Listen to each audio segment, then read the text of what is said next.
You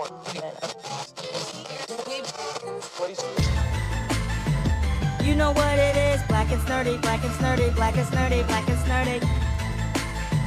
You know who it is, black and snurdy, black and snurdy, black and snurdy, black and snurdy. Odie, Maurice, Odie, Maurice. Maurice, Odie, Maurice, Odie. Black and snurdy, black and snurdy. Black and snurdy, black and snurdy. Hey, oh. Yes, Mo? Are you ready? Let's go! Black and snurdy, black and snurdy, black and snurdy, black and snurdy. It's the Black and Snurdy podcast with Odie and Maurice. Yeah. Hello, hello, hello. I'm Odie. And I'm Maurice. And this is the Black and Snurdy podcast. Happy Sunday. Happy Sunday. Happy Daylight Savings Time. Yes, we lost a fucking hour. That's why I'm so, well, I mean, I'm always tired, but that's why I'm really tired because it's supposed to be, 6 o'clock right now? Yeah. But you know, like, around, well, it's supposed to be. Yeah, because it's 5. It's almost 6 o'clock. It's supposed to be like 7 o'clock right now. Daylight Savings Time is when there's a jump in like heart attacks and stuff, and people getting sick. Why? I think it's just because the losing of the hour so abruptly, like you're waking up earlier, and there's just, I don't know, it throws people's body off. We don't need it. That is the lamest, I mean, that is the weakest, I'll say the weakest. That is the weakest way to have a heart attack, is if you look at the time and it's not the time that you thought it was. You lose the time and then 5 p.m., there we go. You know, you wake up. Yeah. I would say that every year, I think I've told you this. Oh, you were about to say something. No. Sorry. No, my bad. Sorry. I cut you off. Oh, I was just saying we don't need it anymore. I was just going to talk about that. But what were you going to say? I was just going to say every year I try to stay up to see the time change. I did not do it this year because it was late. I was tired. I think we saw it. I don't think so. I didn't see it. I didn't see it on my phone. Oh. I wasn't expressly looking at it. Oh, okay. I think we were. I saw the couch break, but that was not the clock. I do feel like we should just dump it. It's stupid. Wasn't there like a petition to? There was, and they said they were going to stop it, and then I don't know what happened. Like, I don't know where that came out during the pandemic. They were putting this bill forward that we weren't going to have daylight savings anymore because I feel like everyone just agrees that it's silly. It just makes things weird. And then we just bypassed it. It's one of those things where literally everybody has to be on board with it or else it can't, nothing can change. I've always had the question of like, why can't we just have across the country that times are the same? You know, like even if time zones though. No, but that's the thing. Like, why can't we just say if it's 5 o'clock in California, it's 5 o'clock in New York, and that's it? Because it's would that be the same in like maybe Japan, not Australia? I mean, no, you could say. I was thinking. So I did have that thought. Like, how would that work? Could it be just inside the country, and then when you went to another country, maybe they had different times? Yeah. Because I'm thinking like, all right, right now in like the UK, it's about to be 10 or 11 p.m. because they're 5 hours ahead of us, right? So it's like, where would it make sense to say, oh, it's 5:55 p.m. when it's that time? No. So we would still maybe could keep those. But I think within a country. But it gets darker out. So it can't just be but like, sometimes it gets dark. Like, okay, there are plenty of places. So it would just get dark at like 2 o'clock. What is this, Alaska? But some places in this country, even at 2 p.m., it is dark. Or it is still pretty bright. Like, that happens throughout. Like, there are some places that, for whatever reason, get a lot of sunlight. So I feel like it would just make things easier. To be honest, it would just make things easier. I feel like it would just be hard to coordinate. But we are all like collectively, the Earth would have to. We would just get have to on board. But we had to get on board with it. We had to get on board. We weren't even all on board with who were the villains in World War II. So or the metric I don't system. know. Or the metrics. See, we can't even get on board with how we metric things. It's annoying. I want things around the globe. We need to have certain things that are standardized. Plugs, like how you can pay for things.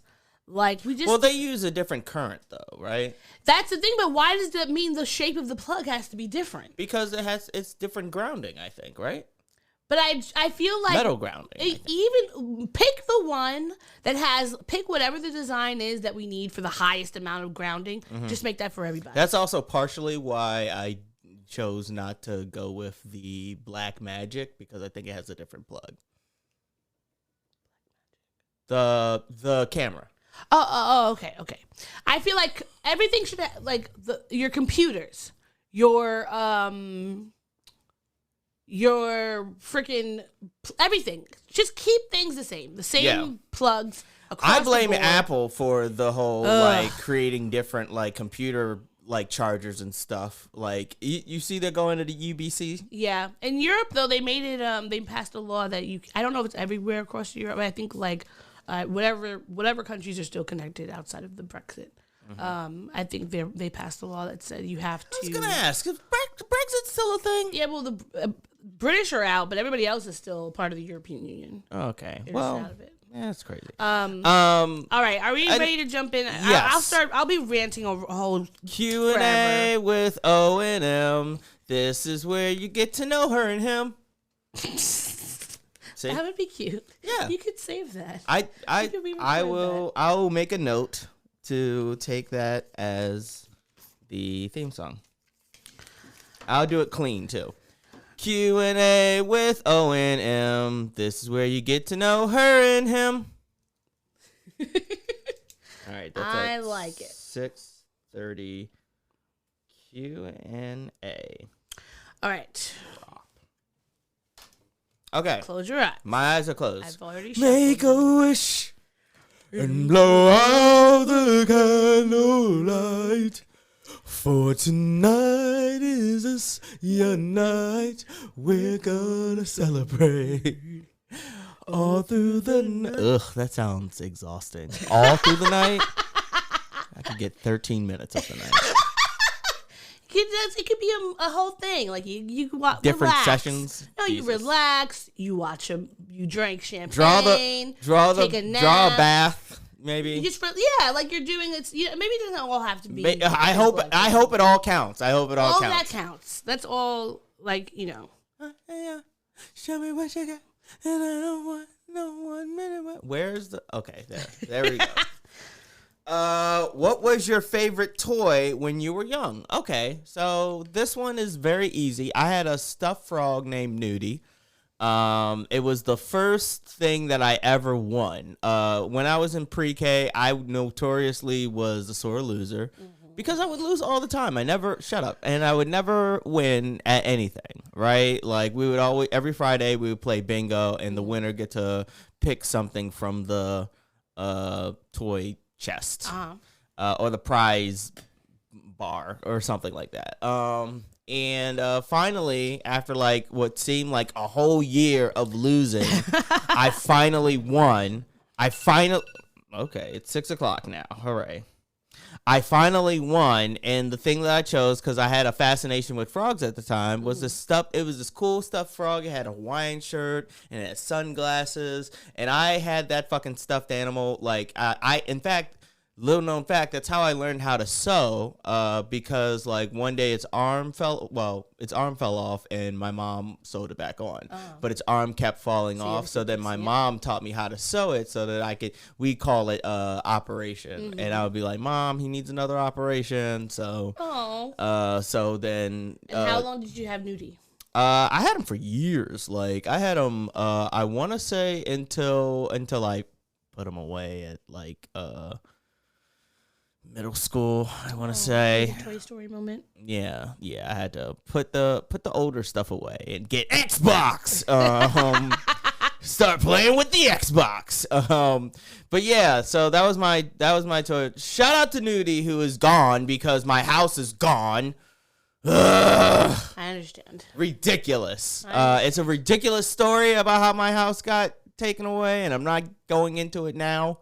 But I just want to say, I miss Nudie. I miss you, Nudie. Oh, and Nudie was named after my mom's hairdresser with that Yes, with the big body. boobs. Yeah. Yeah, I call it body. Yes. Like, she's got body. I'm gonna start bringing that back. Like, damn, that girl got body. Body, yaddy, yaddy, yaddy, yaddy. there were. Why didn't I put two and two together when that song came out? I don't Yada, know. yada, yada, yada, yada, yada. Okay. What is your childhood let's see. I mean, favorite toy? I think that I never used to just have just one. But the one that I kept up until high school was my mom bought me a dollhouse for Christmas one year. Yes. And it had Was it like an actual dollhouse or like one of those Polly Pocket dollhouses? no, like a big one, like it was like a Barbie dollhouse. Okay. And it opened up like this, and you could put the stickers on. It had a couch, and it had like a sink, and all these other little pieces. And I think it had like steps. It was really cute. I loved it. Aww. And I like no matter how old I was, like I always kept it with me, like in my house. I just was like, I'm gonna have this forever, even if it wasn't something that like I actually used. Yeah. But as you also lost your nudie in your house. You lost your house in your house. Yes. You lost your house and your house, and you lost your house in your house. Yes. Well, I didn't lose it. I knew where it was. I just couldn't get it. Yeah. It's no longer an accessible home. But yeah, I loved it, and like I had You got thousands of toys. yeah, I did. So I always had a lot of toys that I liked. Ridiculous. That's too many toys. That's I too many I used toys. to have a good amount of toys every Christmas, even if we didn't have any money. When I have amount of toys. children, okay, that's what made her leave.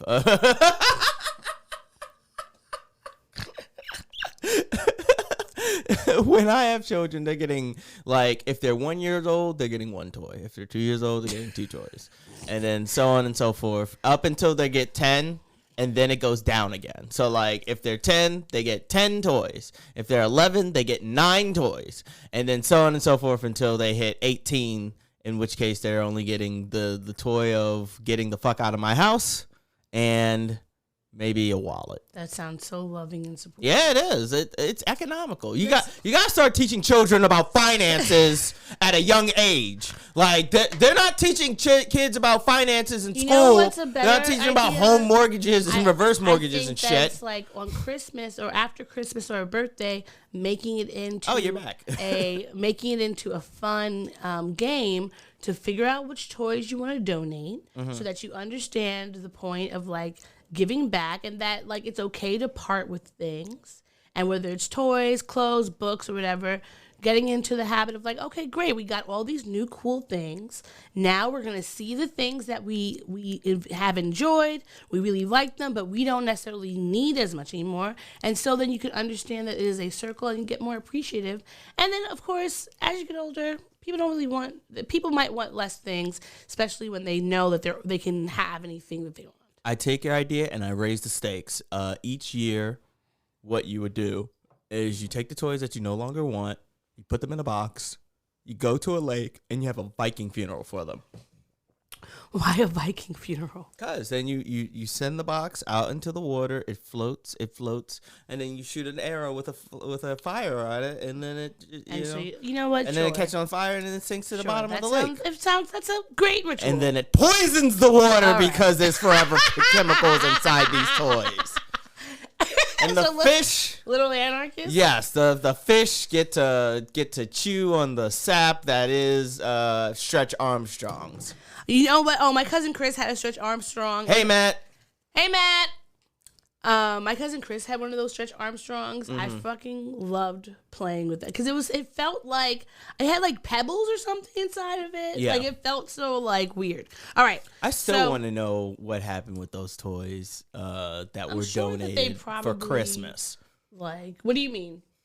Like, who got your toys? Who got the toys? I want to know who got the toys. Hopefully, it's some kid who enjoyed them. I hope so too. Okay, when you're alone, I know what your answer's gonna be already. When you're alone, do you talk to yourself out loud? Oh, first off, I talk to myself out loud when I'm not alone. Yeah. So I already knew that was the answer. I have not been diagnosed, and I'm not making fun of people who have this, but I swear I have some mild Tetris. Tourette's, yeah. Well, I mean, Because honestly, that wouldn't be it is shocking. crazy that out of nowhere I'm just conditioned to just go like bitches, like just out of nowhere, just by myself. I'm just like, just look in a mirror. Like, I'll brush my teeth, I'll look up and stuff. I don't even know what I'm thinking, but out of my mouth it will just be bitches, and I'm just like, I wasn't even thinking about that. Like, and yet it just comes out. There's tons of comorbidities, and it's always a question. It's always like, bitches. Like, there are a ton of comorbidities in mental illness, and sometimes they're so minute or they manifest in such a small way. They won't necessarily tell them because neurodivergence is. There's a lot of boxes that get checked off. You know? For sure. Sometimes you just dip your toe in a piece, so you never know. Maybe. Yeah, maybe. What about you? What's your sugars? I asked the wrong question. I'm sorry. Well, whatever. Oh yeah, that was from last time. No, this is the mental health question, but it's fine. We'll answer the other question later. Fine. Okay.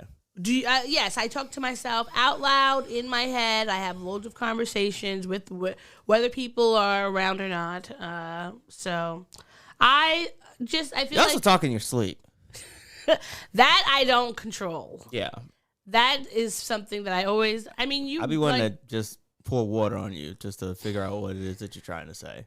You giggle. Yeah, I know. I giggle, but not in like your fake way. It's like. Yeah, because sometimes something will happen.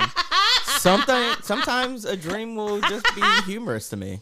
And I'm just be like, I wish that there was some sort of Black Mirror technology. Is the snoring from you as well? Yes. He snores like a freaking bear. And I mean, my dad also snores, but my mom snores. So then it's learned behavior or genetic. I can't, but both my parents snore. Nobody can help it. That's just my parents snore. Surrounded by people who snore. When we went down to DC and our friend Danny was like, "Hey, yeah, I snore," and I'm like, "So I can't escape it." Everybody, Gladys snores. Everybody snores. Sorry, listen, I can't. You snore? I do not snore. Yes, you do. I am a quiet sleeper, other than the giggling. No, that's not true. Yeah, it is true. But either way. All right. Did we answer the question? Yeah, we did. Okay, so now we're going to be moving on to our Women's History Month. Shout out. So it's March. It's Women's History Month. International Women's Day was last Wednesday, where we celebrate women around the world and their accomplishments. But today, a part of Women's History Month, a person I want to shout out is a British scientist. Her name is Dr. Maggie Aderin Pocock, MBE, and Barbie is giving her a Barbie.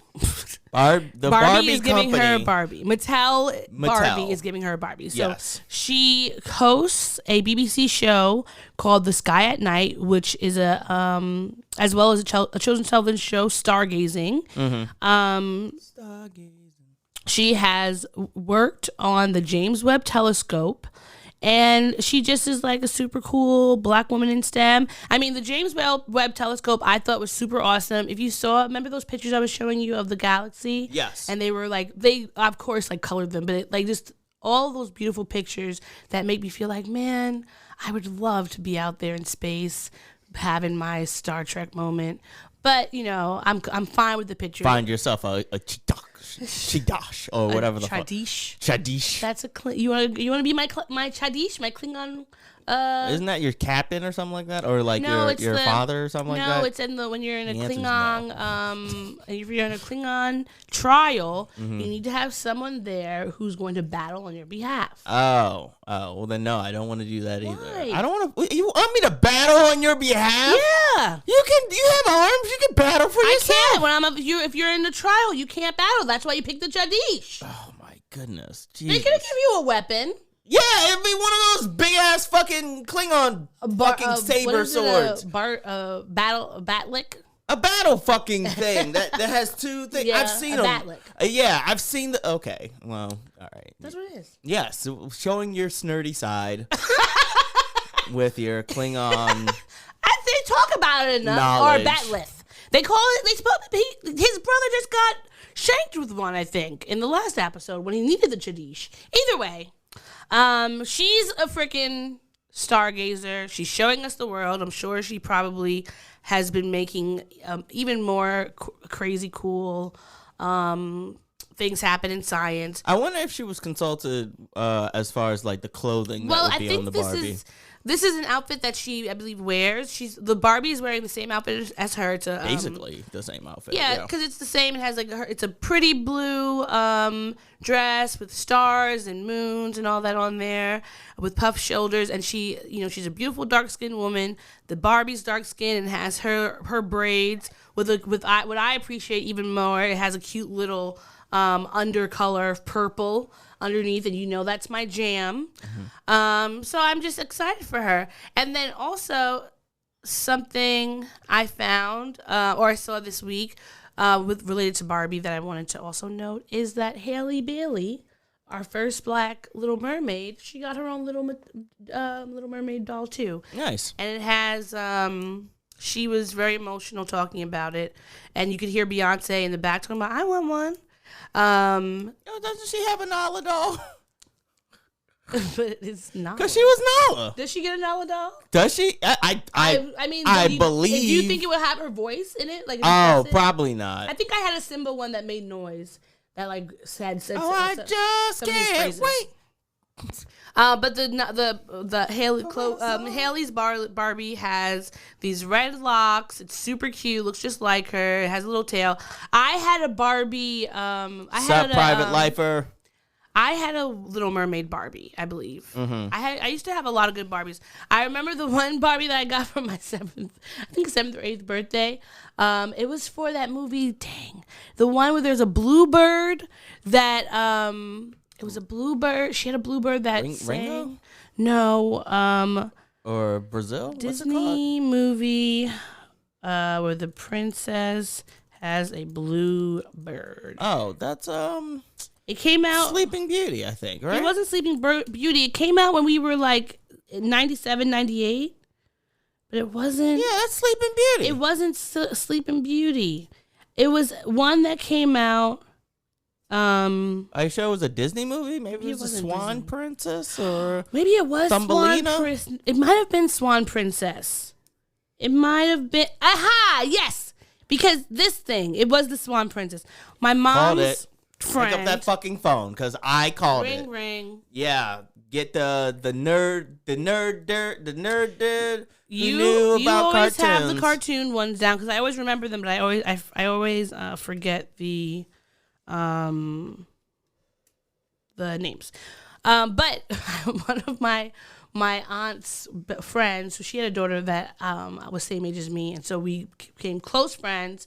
And her mom bought me this Swan Princess doll, and it broke kind of two rules that my mom had. That one, we couldn't have dolls that were not black. Or at least brown, because I think one of us, I probably had a Pocahontas doll. Like, that would be fine. But, like, white Barbies were just not, or baby dolls were not happening. Yes. And no dolls that don't have a lace front. Then also, it made noise. Now, I did have toys that made noise, but this one, like, you placed the bluebird on her finger, and it would chirp. So you just think about how annoying that was. Yeah. And That, then one day the Barbie went missing, and and personally, I didn't play with the Barbie just because it was white. I played with it because it was new and shiny, and I really loved that it made noise. Yeah. Because none of my other Barbies did that. They just like walked and stuff. Yeah. Walk it like I talk it. Anyway, that is our Women's History Month fact and shout out, and we're ready to jump into our pop culture segment. Pop. All right. So the first one that I've got for you. Hopefully next week y'all can hear these drops. Yes. I'll get into that when I get into my grinding section. I found this story. It was trending on social media, and I have mixed feelings. I would like to share with you. You let me know what you have to say. Yeah, sure. There is this Black British actor, director, producer, who named David Harwood, who is getting a portrait made of himself that is going to hang in Harwood House, an 18th century property near Leeds in northern England, that was owned by Harry Lascelles, who was this very, very wealthy man, and he gained his wealth through the slave trade, and happened to own Harwood's ancestors. He was a human trafficker, and he owned them. And on a sugar plantation. I think they like to be called patriots. So Harwood said this about the portrait. To have my portrait presented at Harwood House brings on many complex emotions. It is a day that is well overdue for me and my ancestors, a day that sees their efforts and hard work finally acknowledged. I am pleased that we have reached a point where this can happen, and I hope it might encourage positive change elsewhere.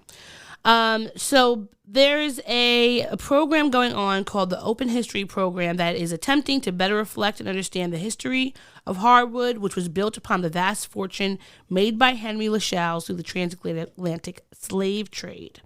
And the house was sold to, it's now a museum, which is why they're doing this. And part of the program is a missing portrait series that they launched last year that's supposed to address the lack of diversity within the art collection at the house. Then they said they were going to be working with artists from diverse backgrounds to celebrate the people of color who have deep roots to the house. So the diversity that they're seeking are the people of the ancestors that they screwed over? Is that what it is? They're doing that to show these people also made Harwood, and their portraits deserve to be in there. Yeah, they literally made Harwood. Exactly. So one of his it was in your country. It was in Barbados. So one of their descendants, his name is Richard and Betty Harwood. Mm-hmm. Oh, sorry. Richard and Betty Harwood are David's ancestors, and the son where's his name? Well, I can't find his name. Anyway, sorry, I missed it again. Well, that's fine. Whatever. He said that he's happy that his links to Harwood, David's links to Harwood are self-evident, and we agree on the importance of sharing our histories, however uncomfortable this might first appear. Being honest about the past is the only way to start to address the prejudices of the present and help build a better future. So his ancestors helped create this big-ass mansion-style estate, and all he gets is just a portrait? Yeah. Here's my thing. If it was me, I would go for the portrait, but it would be a portrait of me, butt-ass, spread-cheeked. So that every day that the people living in this estate or groundskeeping the estate would have to see me and see my ass every single fucking day just to show just how much disdain I have for the fact that I can benefit off of this more than just a portrait. So my thing was when I first was like, well, I get that they've sold this house to be a museum, but I feel like the descendants of the Harwoods should sell that house, or whatever proceeds they're making from this museum should be sent to them. Like they should get They should get some sort of form of reparations. I don't care about the Harwoods. Who the fuck knows their name? Nobody knows of them anymore except for other strong black queen. Only people that know these old dead wealthy white people are other wealthy white people. Because if you named any of them, I would not know them. Now David Harwood, I've seen him and stuff. He's the one that is bringing notoriety to their name again, and they're just. I feel like I wouldn't have known about this if it wasn't for him. I guess people are gonna be wanting to go to that house now because they're gonna be there. To me, it's like you're once again using the black people in your orbit to enhance yourself. Yeah. Like how different. Yes, of course. White marketing. Like you're using this black man who has a deeper legacy than you and is very prominent to sell whatever, have people come to your museum and looking at the pictures and these old 4-poster beds and shit. Like, I just feel like they could do more. Give me a piece of this fucking museum. Yeah. Give me how much, do y'all got some land in Barbados? Come up off it. I know you still got something there. Give him a check of some kind. Give me a check. I don't some want sort this of picture. reparations other than a fucking photo. He should be getting a check Hence every year. why, if it was me, it would just be my ass, sphincter, taint, testicles, and a little bit of the tip of my penis. That would be shown with me doing like this, like this face, like from behind. Yeah. Like, or if I would have to get up and be more flexible, then I would do like a face between my legs. yes, And then they just have to like drop. fuck you, and just like this is it. Because you're using me for what? Either way, I feel like I'm glad that he's going to get some more notoriety to this. Hopefully, this will somehow lean on to him, like being able to get some reparations for this and coming up. But I just feel like it's shitty.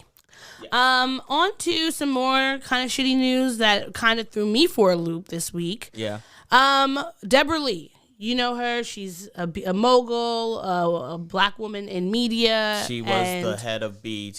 Yes. I was surprised that last week or during this week, I saw trending that she was talking about Bob Johnson. I believe it was on the Today Show.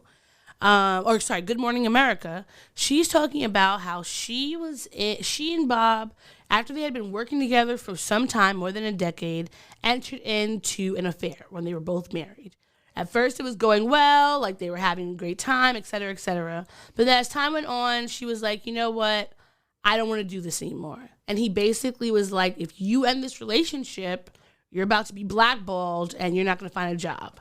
And so then it became not so consensual, and she just stuck with it because, I mean, at this time, no one's really believing a woman, regardless of whether Me Too. Was she married too? Yeah, they were both married. They were both married. Gotcha. No one was going to believe her. Like she unfortunately had to keep quiet, and I was just like thrown for a loop to think like, damn. Now she's coming out about it because she wrote a memoir. And she's just talking about different things that happened in her career because now she has both the seniority, the platform, and the fact that, yes, Me Too has opened doors to women to be able to say things like this and not be completely blackballed. But when I went to the comments of different places that were posting this, and a lot of people in the comments were like, why did she need to say anything? Yeah, like, he didn't rape you or nothing. This was too much. You're just trying to, tear this man down or whatever. But I feel like, I don't know. A man in power used his power to prevent a woman from having choices. Exactly. And therein lies the problem. Just because he wasn't physically harming her, that's still a form of emotional abuse. If you don't want to be with someone and they are saying, well, if you don't, I'm going to cut off your livelihood, and you have a whole family and children to take care of, etc. That is still a violation every time that person is like touching you or kissing you or, meet me at the hotel today at 5. And it's you, if you don't want to be there and you have to like force yourself into that may not be like a violent sexual assault, but I still see that as being a sexual assault. Yeah, or at the very least, it's sexual assault adjacent. Yeah, like, because you're not that at that point. You're being coerced. Coercion is sexual assault. Yes, and like it may. I think people are. Yes, she is. This is a powerful black man, and this is a powerful black woman, and we hate to see men in our community who have done great things, and we could really look up to. Because I remember, like, at school, Bob Johnson was was definitely somebody that we would always be talking about, looking up to. I feel like we didn't have to. Whose book did we have to read? No, that was Johnny Johnson. That wasn't me. I didn't have to read. In school the orientation class. Everybody had to read that. I don't think so. You did. Not in my orientation class. We'll talk. We'll debate on whose orientation either. But either way, Bob Johnson, BET at Howard, like those were, even if everyone didn't agree with the programming, you definitely had people who were just shouting them out as like, this is top tier black media and this is things that we can do to celebrate each other. And now we have to, that's been colored by the fact that this man decided that he wanted to take away someone's agency, when it's like, you could have had, it's not even about like, oh, you couldn't have had anyone. Bob Johnson could have anyone. He was a powerful man, so it didn't matter what he looked like. He's a wealthy man, so it doesn't matter what he looked like. But you couldn't allow this woman, because you didn't want her to leave you, and you needed to be so controlling of her life that you just refused to let her go. But and it's like now he's old and doesn't really like. What does Bob Johnson even do? He's like retired, or he's not really someone who's in the spotlight anymore. He's been gone from BET.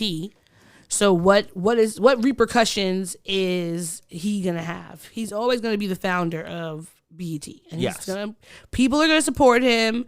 Black people are going to talk about he was trying to buy NBC, and that's why they're using her as why is it always NBC that everyone is trying to buy? Is NBC just the entry level television station that everybody goes to when they're looking to buy like a network? I don't know, but no one has. Because Disney is owned by.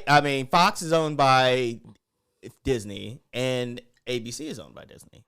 Oh, and CBS is owned by Paramount. See. Okay. Clearly, all these black people are getting and together. NBC is owned by Comcast, I guess, or no, Viacom. Black people are apparently, all these black icons in media have just a lot of meetings about NBC buying, and when T. Marvin. They earn, one person gets the money up, then they shoot him down. Then another one gets the money up, and then they shoot him down. So perhaps, it's just another one of these. I just never hear of anybody trying to buy Telemundo. Come on, you can get Plaza Sesamo. I got Plaza Sesamo money. I mean, there's so many TBS. You could probably have a higher chance of buying TBS. Well, or TBS TNT. is owned by isn't it owned by Disney now? Oh, is it? Yeah, it might be. Disney owns almost everybody. Disney owns. Oh no. HBO. Who owns HBO Max? Because whoever owns Disney. it, Whoever owns, isn't it? Yeah, Discovery. Discovery owns, I think, TBS. So. Well, yeah. I hope that there is a form of justice served in this. I just want him to take accountability. You know what? Honestly, I really want him. Trust no motherfuckers named Bob. I want him to take accountability. I want him to come out and say, you know what? You, Bob Gurnett. Just joking. I want him to come out and say, you know what? 20 years ago, I made choices that harmed someone else. And that made them feel like they didn't have agency in what they wanted to do with their own body and their own career.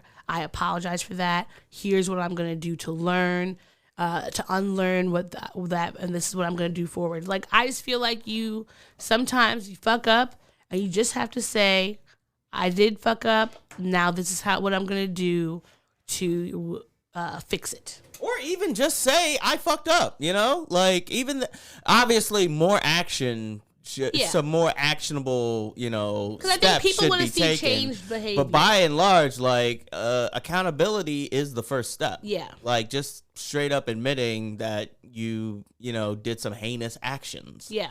In your day. And that would just be enough. Looking at you, Bill not Clinton, Cosby. Well, both of them, Bill Clinton and Bill Cosby, both of them need to take accountability. Oh yeah, fair. Yep. All right, so that's all we got for that. I just want to again shout out to Debra Lee, who was powerful enough and vulnerable enough and courageous enough to tell her story, because that is really hard to do that. It's hard sometimes to tell the truth about things that have happened to you because you might be worried about what other people are going to say or think. But I think that when you have the courage to do that, it's definitely going to end up helping more people out than it would if you would have stayed silent. So kudos to her. Okay, so this is something that I'm going to tell you right now is out of my purview because it's something about finances and banking. Yeah, I don't understand it either. But it's something that I wanted to talk about because it was going crazy. Ooh, hold on. Computer's about to die. Okay, yeah. So this is this is in the world of finances. Obviously, we live in the realm of like entertainment and, black culture, black everything type shit over here. So she's going to read the story. I can try to react to it, but I don't know that much about finances. I barely understand my own finances, quite frankly. Well, there's a reason why there's tapestries and not artwork hanging up in my apartment. That's where I'm investing. All of my money is in fucking tapestries. Yes, we are about to talk about SVB. This is something that I found out about this weekend because it was just trending everywhere. That everyone was talking about this collapse at SVB. So Silicon Valley Bank. Silicon Valley Bank. So and the big thing about it is Silicon Valley Bank, because you hear in the name Silicon Valley, it deals with a lot of tech companies, which is why I was interested in it, because obviously, like, I work in tech and we all are somehow connected through tech, and it's like when you see something big happening, you always try to think about, like, damn, is this gonna have any implications on me? Yeah. So what happened was, on Friday, customers took out $42 billion from Silicon Valley Bank, leaving the bank with $1 billion in negative cash balance, according to a regulatory finding. And so the banks basically owed to the customers more money than it had in hand. And they just could not raise enough capital to make a difference. And so the bank was declared insolvent on Friday. And now, you know about the Great Depression, which is something similar happened then. Why are my glasses so smudged? I can't. Can you read what Matt said? This was a powder keg that was primed for some time. Yes, because as I was looking this up, I did see that there had been a lot of regulations that during the Trump administration had been rolled back or reduced. So things like this that could have stopped, they weren't in place. So, like, of course, during back to the Great Depression, the stock market was going down, so people started taking their money. Then eventually there was no more money in the banks, and so what we put in place to protect us from that again is FDIC. FDIC. Yes, and so but the thing about, sorry, no, it's okay. I got a call. The thing about, are we still blinking? Yeah, we're kind of messed up. Do you see me? Am I moving? Am I grooving? Nothing yet. Ooh, ooh, ooh. Okay, sorry about the technical difficulties on Instagram Live, where we record these on the weekend and Wednesdays. So what was I saying? Why we need to invest in a camera. That's not a thing to dig at you or anything like that. I know, but one day. This is me saying. One day. So basically, the FDIC only insures up to $250K of your money. That's why when you hear a lot of these wealthy people and investors talk about diversify, because that way, if you are someone who, you have $200 billion in assets, if you could find enough banks to spread that out and other different investments, if something like this were to happen, you could have some cushion. But the thing about most of the investors at Silicon Valley Bank, 97.3% of them had way more than $250K in their bank account. Right. Some of these accounts had like $1 billion+ in them. Yeah. So who the fuck was taken out? Well, apparently there were companies that I feel like there's going to be some insider trading arrests happening, because I was reading that certain people who had accounts there, some of them before Friday were they started taking them out a little bit early. Yeah. So who knows what's gonna happen? And I learned in a Slack channel that my company is not banking with them. Well, that's good. So we don't have anything to worry about. So now, like, investors are concerned other banks with similar profiles to SVB might fall next, and then Wall Street is concerned that tech companies that kept their money there might collapse. I mean, these are a lot. I saw one Fifth Third Bank is one of their clients, and Fifth Third Bank is a bank. We don't have them up north here, but like Midwest, you see them a lot. That's a big company. Yes, it is. So the hope is that your company does not run under the risk of some of these people didn't have payroll. So if you're working, I mean, how many people could be impacted? It's like, and then you have to think about it, like, should we do a bailout on these people, because we've had bailouts before? And I would say, like, on one hand, if it was certain tech companies, maybe I would say no. I don't think so because they're really big and probably get the money back themselves. But I think about a lot of these places were startups. And even though they were startups and they had maybe $1 billion in revenue or in their accounts, that was going to pay people, pay for resources and for the infrastructure. And $1 billion for a company is really not that much if you think about it. No, in the grand scheme of things, it's really like low. probably considered $1 billion as a company. I feel like it's considered like $50K. For like it's like average. It's like you could probably pay some bills. You can go on a vacation. Matt brings up a really year. good point as far as double checking any vendors that you work with that aren't banking with SVB. Yeah, because they're gonna take a hit. And, maybe we should look into that.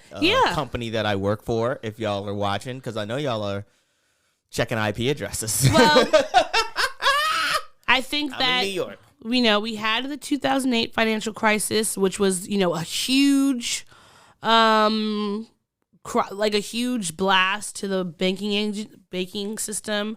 And people are saying like, okay, this person, White House Office of Management and Budget Director Shalonda Young. That's a black ass name. Go Shalonda. Yes, go Shalonda. Where's the lie? The banking system overall is more resilient. It has a better foundation than before the 2008 financial crisis. That's largely due to reforms put in place. But we'll see. We will see. I think that everyone should just be mindful of where they're spending their money. If you can invest and do it. I think they'll be curious how Bitcoin gets a jump from this. You know what? Bitcoin might get a jump from this, and maybe it was sabotaged by Bitcoiners. Ooh, conspiracy theory. Ooh, you can never have enough of those. Because I feel it's like, Bitcoin, they've been trying to get that money. People using that more as money. Nigeria is even trying to go moneyless and like only do like electronic and like card payments and stuff. Mm-hmm. So, excuse me. You never know. This could be some insider business. Yes, I agree with you. That's all for SVB Bank. Look it up. Find out what was going on. And, make sure your money has been put in the right place. Start saving some cash. Maybe take 10% of your check each week. Take it out in cash. Put it somewhere in a safe. They have lots of cool, waterproof, fireproof, ones that last a long time. You can find them on Amazon or somewhere, just for emergencies. All right, so on to some hip-hop music news. Yes.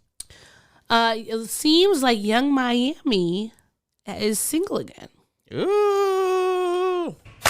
So, apparently during Rolling Loud, she and JT were doing some interviews, and Young Miami was quick to clarify after being asked about her boyfriend that she is not seeing anyone at the moment. She said, "I'm single, baby. What man you saw me with? I'm single. SINGLE, baby." Now let's get it. Yes. And if she's single and looking to mingle, I know this podcaster up in New York who is doing big things with his podcast is about to invest in a camera. Just saying. You can nice help her. Up-and-comer. You could help her with Carisha, please. Or maybe she might be swearing off New York motherfuckers because like. The thing is, listen, she knew what she was. She knew what it was. She was getting cute bags and dresses and things and vacations, and she was enjoying herself. It was, Yeah, sorry. Please tell Neil Long on him. Hey, look, man, I'm just casting a wide net. Let's just say it. Put it that way. What's this? Hold on. Yeah. Okay. So in more rapper news that's not so exciting or nice, Nicki Minaj proves again that she wants to be a bully to the younger girls in hip hop, because she was already been beefing, saying stuff about Lotto, who has never really been my fave. Because what's Lotto's song? Oh God! Well, the one that I always think about is girls from the South. She's like, I'm a rich ass, chill ass bitch from the South. Okay. But she has a bunch of other ones. She has that one with Mariah Carey. Right. I'm just fine. Her, even though she changed her name to Lotto from Mulatto, I still feel some type of way about it. But anyway, she's been beefing with her. She now is apparently beefing with Megan. I'm only assuming she's beefing with her because of the thing about Drake's song. Fuck with horses. So, Rolling Loud, she came up with with horses, darling. Oh, that was a good one. Yes, this is my Nicki Minaj. Oh, she sounds like an old New Yorker. I don't fuck with horses. I was thinking more about one of those teachers from one of those cartoons. Yeah. Like Hey Arnold or something. Yes, one of those old school teachers who eat cigarettes back in the 70s with their third husband, Charles. Darling. So she was performing with Lil Wayne at Rolling Loud, and they did a bunch of good songs like Bedrock, Truffle Butter, High School, and... God, right? And so just some of the names of these fucking. She decided to do one of her new songs, and the lyrics were, I said, 700 horses we be fixing to leave, but I don't fuck with horses since Christopher Reeves. And then she stopped, paused, and said again, horses, stallion. And then went back into saying the lyrics, which I was just like, if you have, like, the thing is, if you have to do that because the crowd was like silent. Yeah, the crowd didn't react, and I didn't get it either. If you have to do that with either a joke or a lyric, like a bar, I feel like you played yourself. No, not to say there's sometimes... It's the equivalent of a comedian on stage doing a joke and then after it doesn't land saying, you know what I mean? You understand what I'm saying, right? You know what I mean. You know what I'm saying. But then the rest of no one knows what you mean, comedian, and no one knew what you meant, obviously this wasn't Nicki. funny. Like, it's stupid. And then she goes on to say, you fucking bozo, that 40 cal make them dance like a go-go. And I just like, my thing is, you are someone who's always talking about women need to be supporting women and people don't support me because I'm a woman in hip hop and they're nasty to me because I'm a woman in hip hop, blah, blah, blah, blah. But every chance you get, you want to be siding with dudes in these beefs. Like, why? Whether or not you believe Tory shot Meg Thee Stallion, you don't have to comment on it. Motherfucker's in jail now. And if you are mad that Drake got dragged for his stupid little comment about her on his album, which was also unnecessary, like, just shut up. You know what it was? Mm-hmm. She is still really sad and salty because nobody liked her performance at Carnival in Trinidad, and they also were just like, why are you here? Like, why is you here? She's also salty because Cardi B like outsold or outstreamed her or something like that. Because remember Ice Spice? No, because remember it was Ice Spice, Cardi B, and Lauryn Hill are like the top three, right? From last week. We just talked about it. But ultimately, all of this is unacceptable. Yes, she's unacceptable. I wish she would concentrate more on making sure that her sex offender husband signs up for his to check in to the places they move in and not harassing. Yeah, he has to go door to door and be like, hello, just to let you know, I'm the guy in this rich ass mansion. I'm also on a list. Like, focus more on that. Focus on making sure your son doesn't grow up to think it's okay to abuse people. I think that's what you should focus on, making sure Pooh Bear's well. He's super cute. That's it. We don't need you to comment on now court cases that are closed. Bye, Tiana. Megan Thee Stallion is enjoying herself. She's enjoying her freedom, and she's enjoying the fact that she no longer has to go to court anymore and talk about this stupid incident. And she recently got her old record label, like she won the court case against them. So just, you're at this point, it's not about you being old. You're washed up because you're not putting any actual talent behind your music, which is very frustrating because you are very talented and you are trying. First of all, Christopher Reeves, how old do you think the people at what Rolling is this Loud fucking? are? What are you, a writer for Velma? There's like nobody with these old ass references and shit. Yes, Who is your target audience? I know who Christopher Reeve is. Reeve. But like The children don't know who Christopher Reeves is. The only Superman they're thinking about is fucking what's his name? Big Chin guy. From that was in the Dawn of Justice and the Justice League. Yeah, the one Henry Cavill. Henry Cavill. That's who it may. I don't even think they think about that dude from Lois and Lane. What was that show in the 90s? With Dean Cain. Yeah. No one is definitely not thinking about no fucking Christopher Reeves. And also, it's kind of weird. Like you are talking about this man whose accidents caused him to be paralyzed and die, and it caused his death because he died from complications from being paralyzed. Yeah. I mean, it's just weird, and I just wish she would go away. And then, unfortunately, some bad news. Glorilla is having some really hard times when it comes to her concerts. She got thrown water on her a few months ago. Yeah. Recently, she was at a club, jumped in the crowd. Someone ripped off her wig, and then the weird woman I was seeing on social media, she was bragging about installing the wig in her head. And the woman who stole the hair, Yes. the woman who stole the hair, she installed it on her head and put up installed pictures. it. Oh wow! Isn't that not assault? Could she not get first arrested off, for assault? at the very least, that's thievery. Because it's over $50, so it That's could be stealing. grand larceny. Yeah, that's a grand And larceny. it's clear that wig. you have it because you installed it in your head and wrote a caption talking about, like, look at my head. It's like, I don't understand. Like, if you're going to be a criminal, at least be a smart one. Wig larceny. And maybe that'll be the title of the episode. So far, it's that or white marketing. okay, so anyway, she's been having issues with the concerts.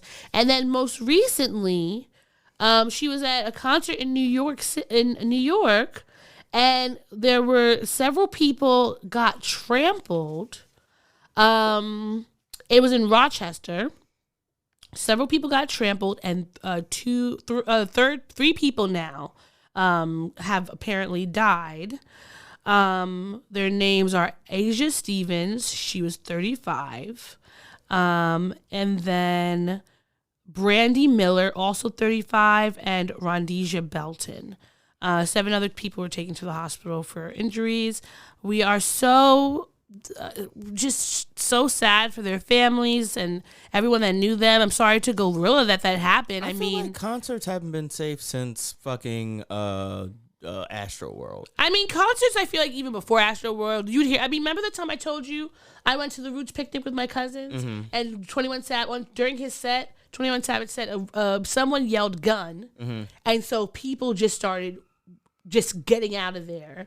And thankfully we were outside, so there was more space for people to just run around. But I was definitely like, I've told you before, like getting trampled is one of my big fears. Like yelling fears. fire in a theater. Like, well, apparently they're doing some investigations because apparently someone might have yelled that there was a gun. Some people are saying that there might have been someone spraying pepper spray. But this was at the end of the night. So, people are saying, I didn't see anything but the whole crowd pushing everyone towards the bathroom like a wave pool. Another person said, I was literally being suffocated while trying to help people on the ground stand up. I heard a man literally say, fuck them, step on them. It was the most inhumane thing I have seen in my whole life, and I'm still having anxiety. That's just, to me, it is really horrible. Like, you really don't. And this is why, like, when I go to places, I always look to see, like, where's the exit. That's why I prefer R&B concerts, or, you never see any trampling happen at a J. Cole concert. That motherfucker's just dreaded up telling people to, like, invest smartly. But I do feel bad for like hip-hop artists when things like this happen, because people always try to say that hip-hop music is so violent and the people that come are so violent, when the reality is when you're in any type of gathering, if somebody yells out anything that's going to get people panicked, you could have a stampede. There was a stampede, like just at the sports game. Remember in India, was that last year or 2 years ago when there was the big stampede in the Philippines? Like it's like you just have to want people to be mindful when they go out to these shows. Like we're here to have a good time, dance. Like we're not here to cause panics. And I will say it does make me mindful of what type of artists I go. Like I like seeing younger artists. You would know the crowd's younger, so you're gonna have to be mindful that something could pop off. Right. Because younger people will get into fights, or they'll get too amped up, or too drunk, or too high, or whatever the case may be, and shit could pop off. But it's like that is what bothers me, because like I want to be able to go to a Glorilla concert and not worry about like I want to be fuck nigga free and fuck riot free. Like, yes. I don't want to have any of those things happening because I'm not about to be freaking trampled in an auditorium because people can't just, like, wait your turn. Like, there's going to be a panic, but, like, if you could just move orderly and quickly, everybody can get out safely. Yeah, of course. But, you know, praying for Glorilla. I know this is, obviously, she said she was heartbroken and devastated because that is scary. Like, even if you're on stage, you never know what could happen to you. You don't want to end up in that kind of chaos. And, so I'm hoping that she just gets some better energy at her shows. And maybe don't jump into the crowd because I feel like these people don't know how to act. Oh, for sure. Like, if I was, it's no offense, but if I was a woman, I'm not jumping into any crowd, okay? Yes. I'd be like, if I'm anybody, it's fucking still a pandemic out here. Like, I'm not jumping into crowds, people motherfuckers can cough on me, touch my butt, like steal my wallet out of my jeans. That's what I'd be. Well, obviously I wouldn't have my wallet on stage, but I would still be like, but they can whip your rig off. Whip your rig off, whip your belt off, and take your clothes and shit. I'm just like, take your shoes. I'm just like, why are you taking my shoes? Ridiculous. All right. We're at an hour. We'll be right back. We're going to click out, come back in before we get cut off. Mm-hmm. So stay tuned for some more Black and Snurdy podcast. You're listening to the Black and Snurdy podcast. We now return to the Black and Snurdy podcast. Okay. Ooh, sorry. I just made a noise. All right. All the girls at the party, look at that body, shaking that thing like you never did see. Gonna say it's all right. Guess I'm gonna have to ride it tonight. All the girls at the... Wow, I did not know that's what the lyrics were. Yeah. Got a nice package, all right. Guess I'm gonna have to ride it tonight. Yeah.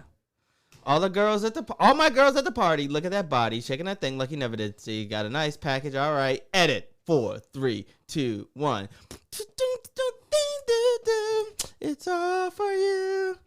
If you really want it, it's all for you. If you say you need it, it's all for you. If you gotta have it, it's all for you. If you make a move, it's all for you. I see you staring at the corner of my eye. You see my knees and wanna approach me, throw me a line. But then something inside the grabs you, say, who am I? I know exactly cause it happens with all the guys.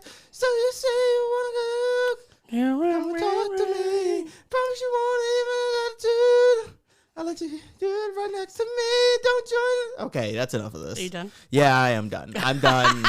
I might be done singing forever. No. That was so wordy. Like, Janet Jackson is the queen, and she has major breath control to fit this many lines into a song, okay? Now, with that being said, welcome back to the remainder of the Black and Snurdy podcast. Black and Snurdy. I, of course, am Maurice. This is Odie. We're here with the second part of the podcast that you've been listening to. So, also want to say thank you if you're watching us on Instagram Live, thank you for joining us. If you're listening out there in podcast land, thank you for downloading and listening to us. We greatly appreciate it. We love you. And yes, we love you. We do. We love our subscribers. I don't know. That's a strong ass word. I like you. Listeners? I like my listeners. I don't know. I love my listeners. Like, we so love much. having you. Yes, I do love having them. I do love having them. Because that means we're growing. I care about my listeners. I care about you. I'm invested in y'all. Okay, so you I ready want the to best for y'all. answer some questions? What's up, Matt, again? How's it going? Yes, so now it is time for our mental health section where we check in with each other. We are advocates, not experts when it comes to mental health. Experts. When it comes to mental health, and we have been afforded the opportunity to be able to take a part in the self-care process, and we check in with each other's journeys. So, as always, we start with a question. This question we technically already asked the last section, but we'll do a different question. Yes. So what's the question? What funny memory do you have of someone who's gone? That's a good mental health. That is a good mental health question. So my grandfather walked in on me watching one of his porns. What happened? I was maybe 6 or 7 years old, and I was rooting around looking for new tapes to watch because I was getting tired of Aristocats. And then I found it. First off, I'm not sure if it was his porn or a porn from like somebody in the house. It could have easily been somebody else's porn, but it was so weird. It was like this weird Nazi porn. What? Yeah, Were like black people in it? No, there were no black people. These were white people being held in like, oh my God, this might have been like a torture thing. Like, was it violent? Yeah, there was flogging going on. It was like a BDSM porn. Yeah, it was like a BDSM thing. Yeah, he just walked in and he was like, "Boy, what you doing?" Like, I'm just watching this tape, and boy, oh boy, he snatched that tape and was like, "This ain't for you." This is for Man, that's yeah, it's weird. But like, and it's not like I was doing anything to myself. Yeah, like, you it was just were one. watching. I was too young. It was one of those things where like you discover something and you're just Yeah. like, "What the hell is this?" So you watch all of it and Yeah. you're just soaking it all in. I want to figure out what it is, but I don't want to search for it because I don't want to end up on some fucking list. vintage Nazi porn. Yeah, vintage Nazi porn. It might have been a softcore thing. I'm sure it probably 'Cause was. I don't remember any insertion. I just remember like, yeah, it was weird. It was a weird one. They were prisoners, and I don't know. Like it was weird. It was a weird one. There were spankings going on. That is Flogging, I should say. very, Flogging. very weird. Yeah. Anyhow, what's a memory that you have of somebody who's gone? Let's see. My Nana was very funny. So she would just tell inappropriate jokes, and also like she liked to sing and dance.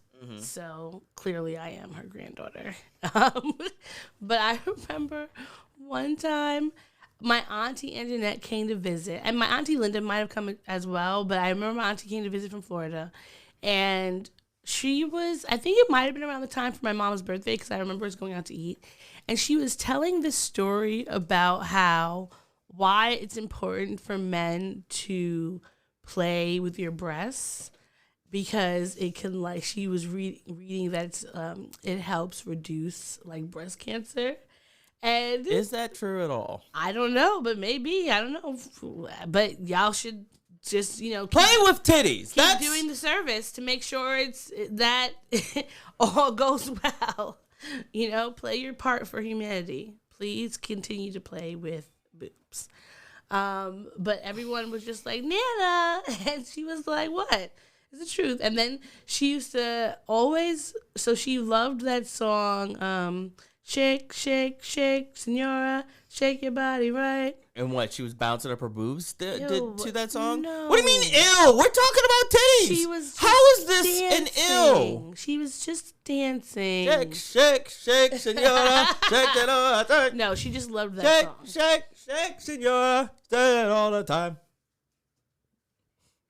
And Shake, shake, shake, banana. Shake it all the time. but my Nana had a lot of men, like Suitors. a lot of older men were always like, Trying to holla. yeah, like one guy, Melvin Herman, that was his name. I don't know if you wanted to give his full government out there. He's no longer with us. Melvin Herman. Yeah, he was a nice Melvin Herman. He was That is the oldest name It's I've the ever oldest heard. black man name. Melvin and Herman. he definitely fit the bill. Like he wore one of those like kind of little Pork pie hats. Pork pie hats. Yeah. He always smelled of like, I don't even know. Birchwood. Yeah, like whatever old man cologne. And he would definitely be trying to get a little smart and sassy with Nana. Because he lived in my great Nana's house as a tenant. And so I was about to he say. was like, no, it wasn't like that. It wasn't. He was there in Granny's house. He would sometimes like drive us around because he had a car. And it was always just so funny. He passed away a few years ago. Okay. R.I.P. to you, R.I.P. Melvin Herman. But I just always loved his name. But yeah, no, my Nana was so funny. She was hilarious. She was a little spitfire. She was always ready to fight if she needed to. She used to carry a little walking stick. And if I remember people like say if there were like people coming in the yard or someone was trying to do something, she'd have a little stick. Brett Cologne. Yes. But yeah, so that's mine. The flavor goes on and on. Brett Cologne. All right. So how was your mental health this week? My mental health was pretty. Well, it wasn't actually that good. Yet another stressful week. We had an incident that occurred at work, and that led to an unfortunate occurrence. I'll just put it that way. And it led to some unneeded stress. Yeah.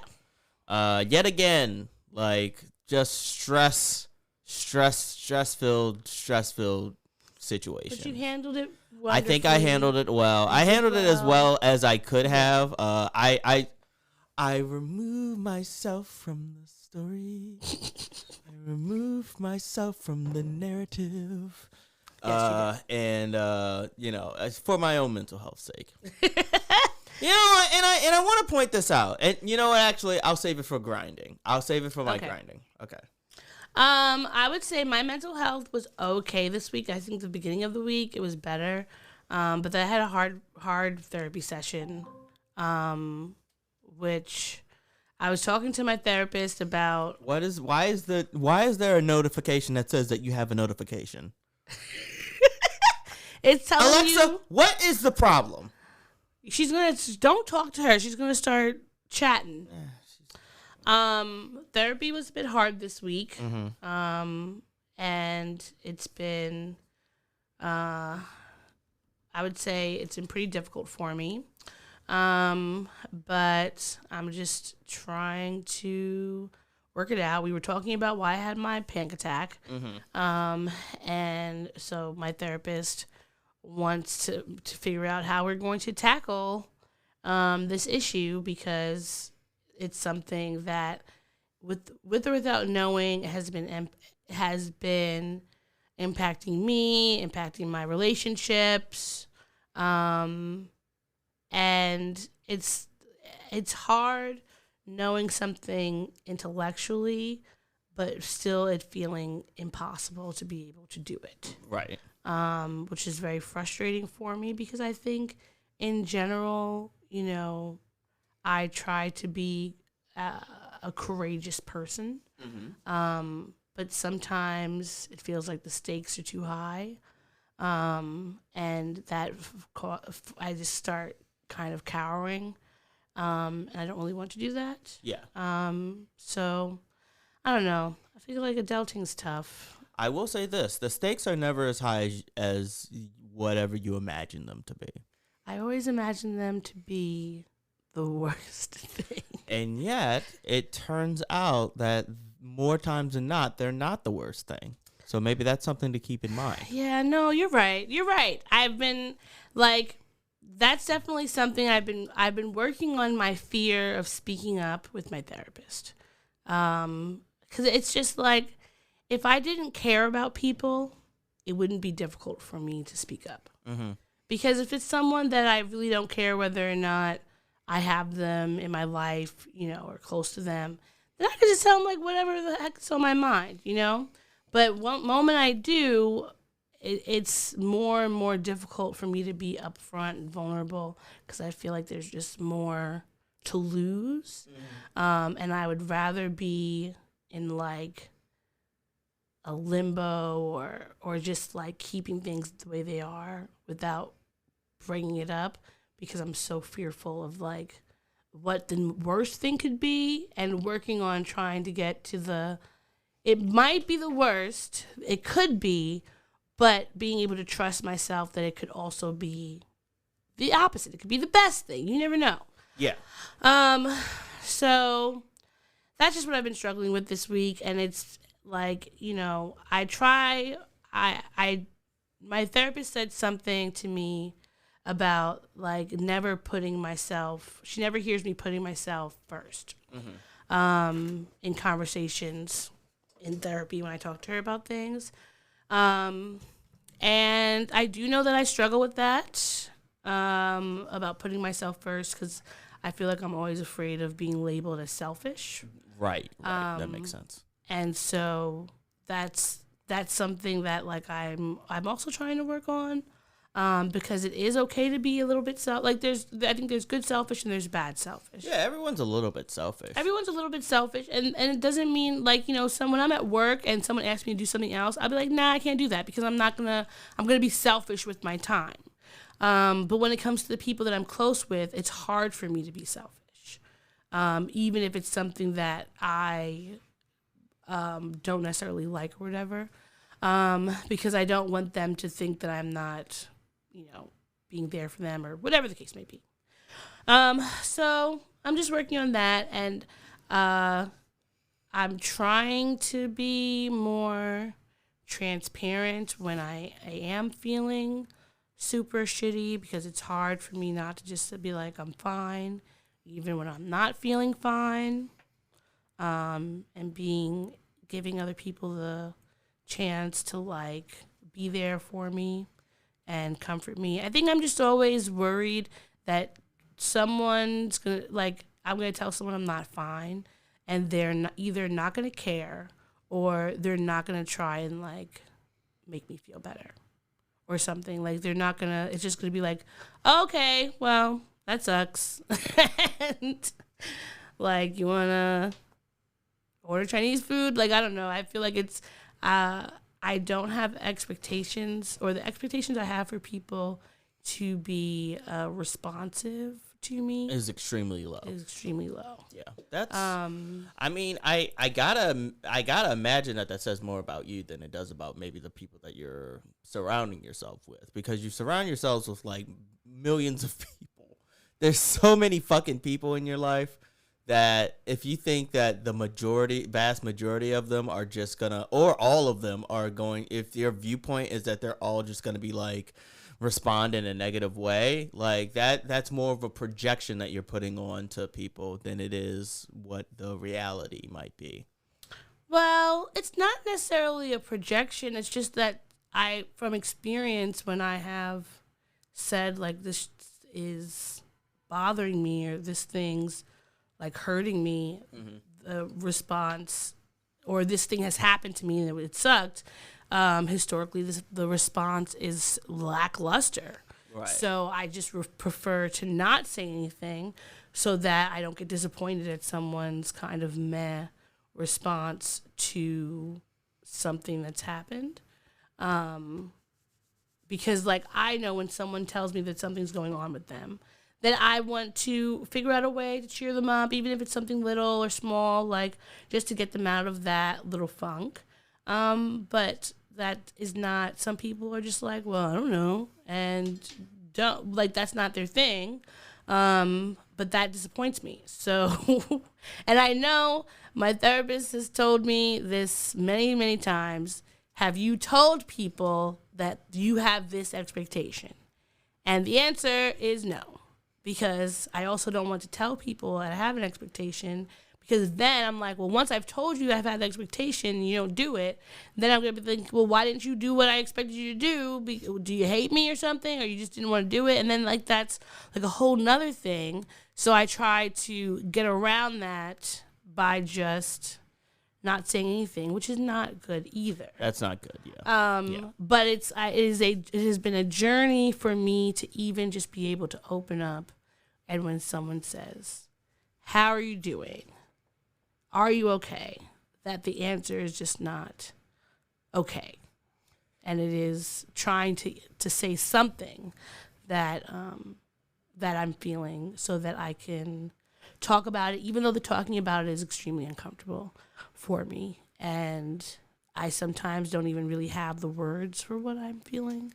Just saying it can be enough to feel less of a weight on me, because I feel weighted down by so many things I haven't said already. Mm-hmm. That being able to share, is helpful. Right. So, I'm always a work in progress. Work in progress, indeed. I appreciate that, because we are all works in progress, and I just know that I'm always trying. Some people are work in egress. Yes, that's true. Don't you remember you told me your expectations? Said how you wanted me to react. Yeah, that's it.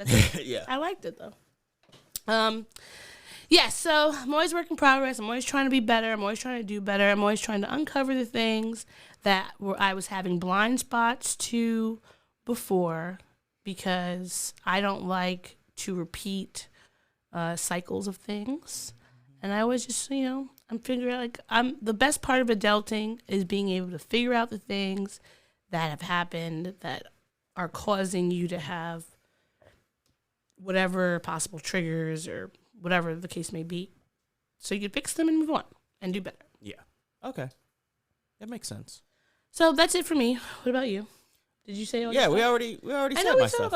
I know we did, but I felt like I was talking for a really long time, and I didn't know if I wanted to make sure that you had got all your stuff out. Yeah, I got all my stuff out. Okay. Thank you for doubling back at me, or doubling back to me, I should say, not at me. Come at me, bro, with your concern. Are you ready to get into what's our gripes are? Yes, this week? with gripe right here.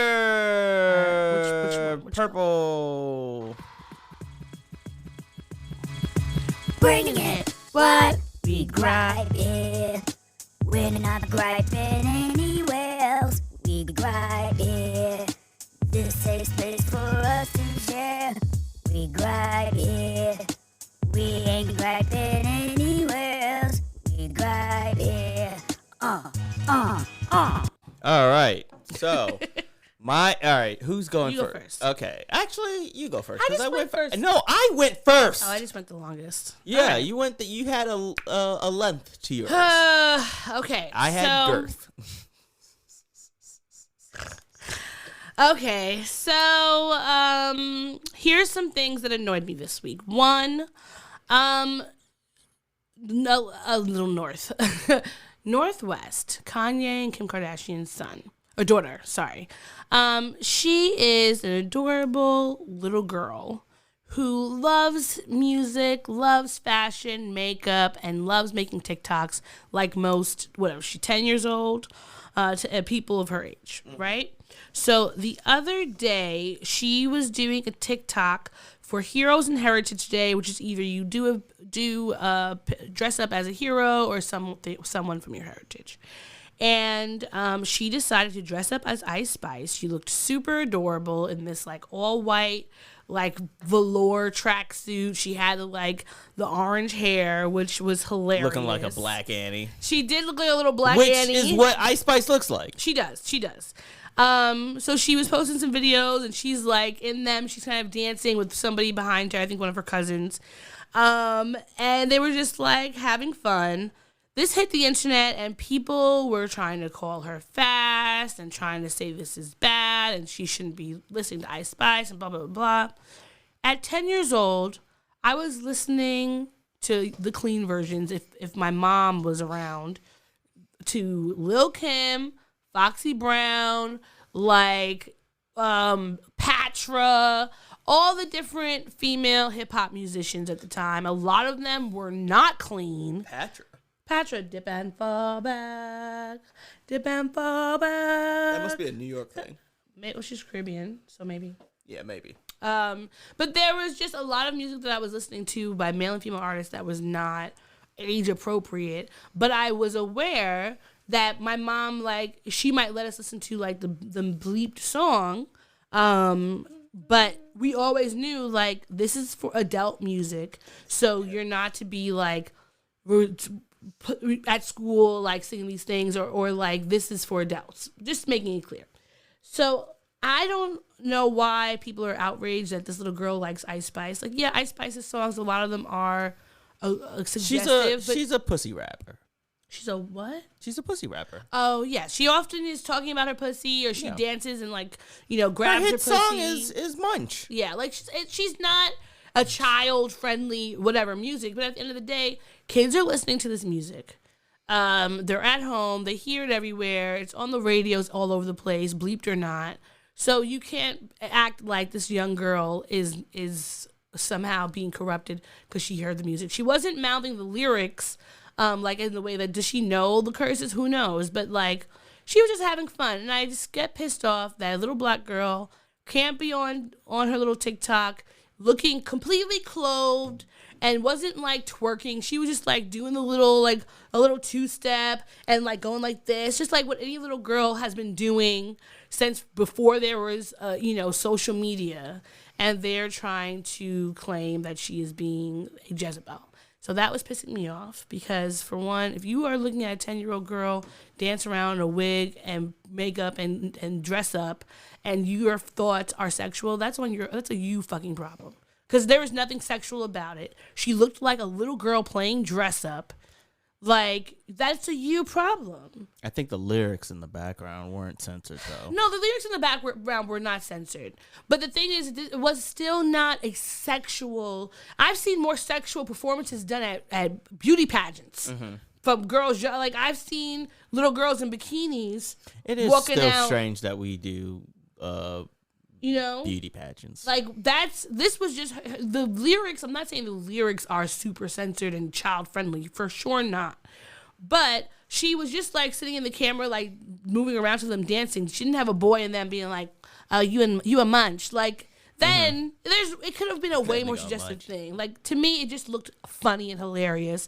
And, like, this little girl is just doing dress up and playing like she does in all her videos. Some of her videos I think are stupid and weird, but at the end of the day, she's a little girl. They're supposed to do stupid and weird things.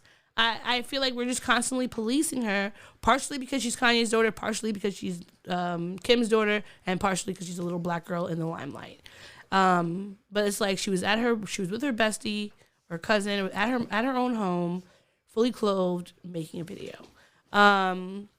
And then another thing that happened, and there was another tragedy this week. On Monday, I had gone into the office, and I kept seeing this story about 4 Americans who had been kidnapped in Mexico in an area called Matamoros, which is, like, right on the border of Texas.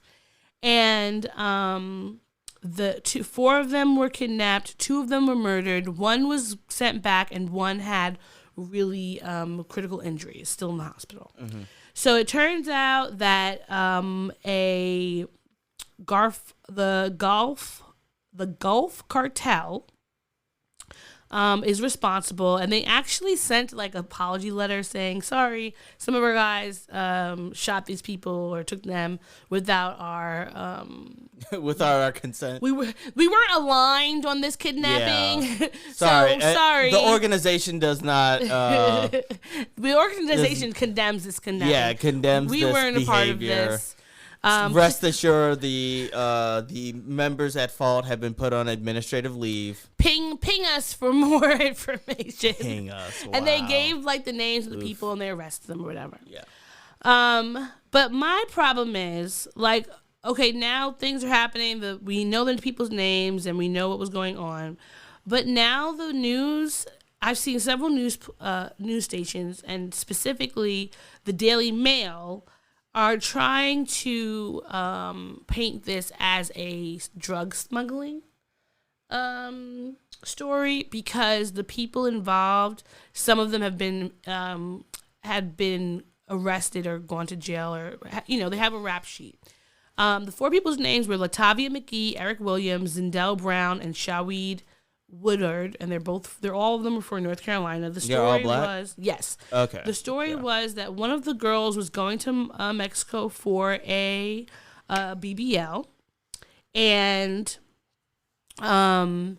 they on their way back got pulled over, and that's when they got kidnapped and all that stuff.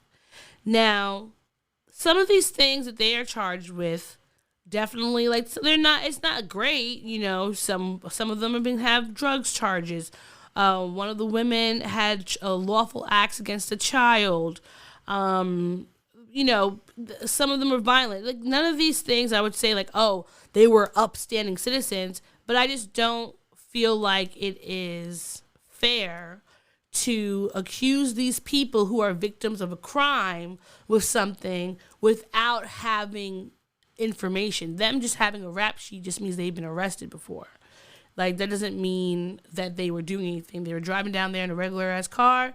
We haven't gotten anything from the police saying, you know, they had such and such in their trunks or whatever the case may be. So it's like, if this was a white group of friends, would they also be being investigated in this way and automatically put out as, oh, this must have been something suspicious and that's why they died? So whatever happens, like, I want the truth to come out, I want justice to be served, and etc. But I just wish that these people who have been faced this trauma would be allowed to heal and get better before they have to now both heal their bodies and they have to be facing the court of public opinion about something that happened to them. Yeah. And the last thing, another part of reasons why I say fuck the legal system, fuck the police, defund Coming them, straight from the underground. Trying to get abolish the police, and we completely need to just burn down and rebuild our entire legal system, is that 35-year-old Sheldon Thomas from Brooklyn was acquitted after 18 years behind bars for a murder he did not do. Now, in December 2024, allegedly 3 gang members, including Thomas, were charged with killing Anderson Berry and wounding someone else after there was a drive-by shooting in East Flatbush. Now, at the time, Sheldon had said he was in Queens. But, of course, he had gotten arrested around that area before. The police didn't believe him. They were looking for someone to pin. So there was another man with his name around the same age. They had pictures of both of them. They gave his picture to the witnesses and kept pushing on it. That was him. And this is the police, the lawyers for the prosecution, the judge. All of them knew that the picture that was being shown was not Sheldon. And when you look at the pictures, these look like 2 different black guys. Like, they're just both young and black. That's it. They don't have any, like, really similar features. And I was reading the New York Times article, and apparently, like, after he had been jailed, some of the witnesses had come forth saying that the police had coerced them or their lawyers had coerced them into saying it. So it was already a clusterfuck, but yet they let that man stay in jail for almost 20 years. If he's 35 now, so what? He must have been like 16, 17 years old.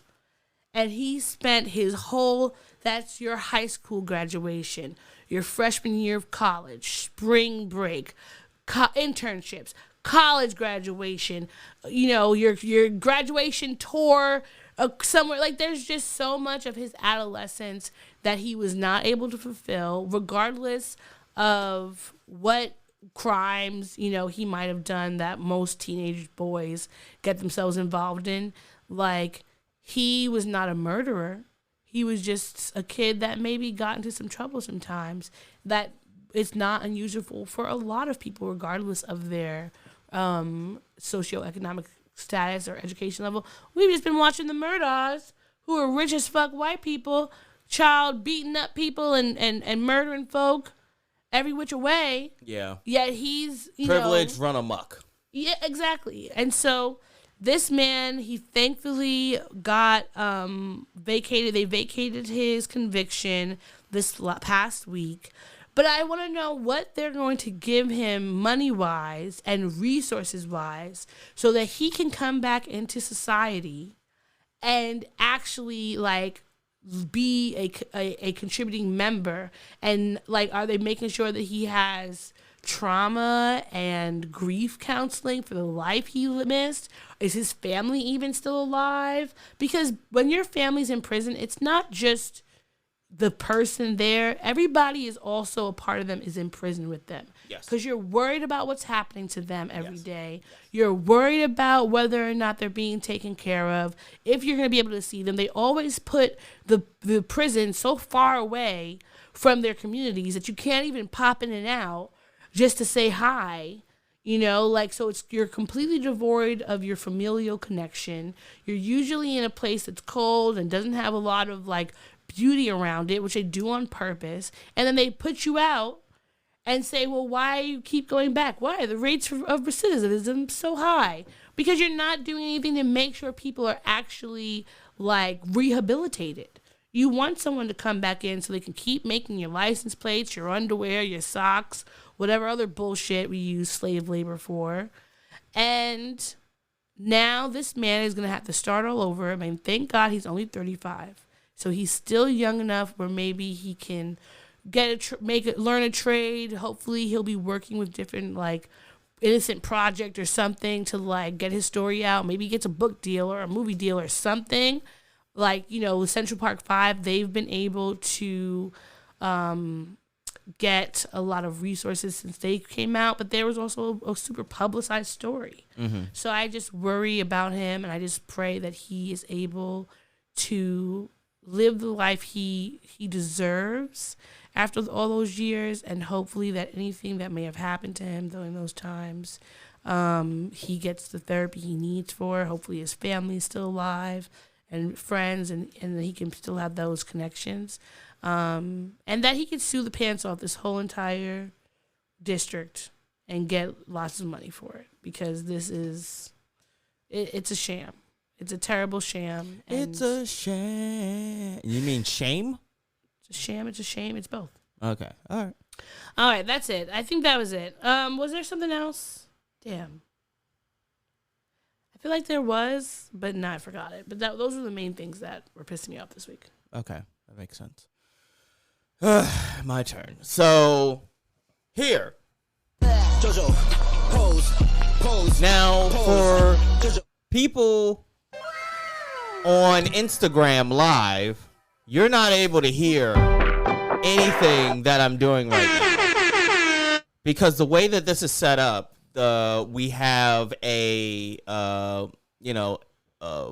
mixer that pipes in a lot of these drops that I have that I've worked so hard to curate, and they're fun things for you to listen to during the podcast.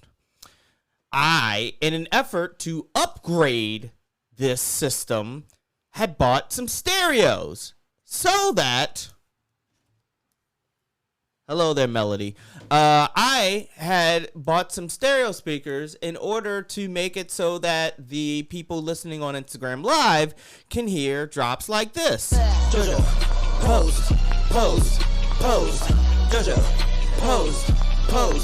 pose. Amazon, you're fucking up. First off, package was supposed to be delivered yesterday, and for some reason they said, oh, it can't be delivered today. We're going to have to deliver it tomorrow. Okay, fine. These things happen. Not even going to get pissed off. Then, what do I see? A notification that there was an attempt made to deliver at 1:50 today. Okay. What the fuck happened? Because Amazon packages are constantly being delivered to my fucking building all the fucking time, right? They call me, leave me a message. I call them back. They said that they couldn't find the building. What are you talking about? It must have been a new Amazon delivery person or something, because, like, Amazon packages are constantly being delivered to this fucking building. And I've never had a fucking problem with it up until now when I'm trying to do something good for the benefit of this podcast. So Amazon, you're on fucking notice. Now, obviously, I will take this all back once your hiring freeze is over and you decide to hire Maurice Licorish for a position at your company paying him 6 figures. Obviously, this will all be wiped under the rug and it will be considered just a mishap, just an unfortunate event in a long line of unfortunate events.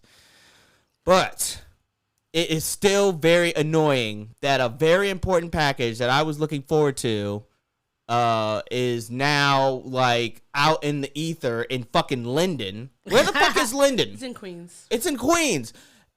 Why are your distribution centers so fucking far away? Because otherwise I would get my black ass up and I would go get the package myself. Then it would be a Broad City episode. Yeah, it would be a Broad City episode. And I'm not doing that right now. So, you're on thin ice. You're on thin ice. Also, new topic.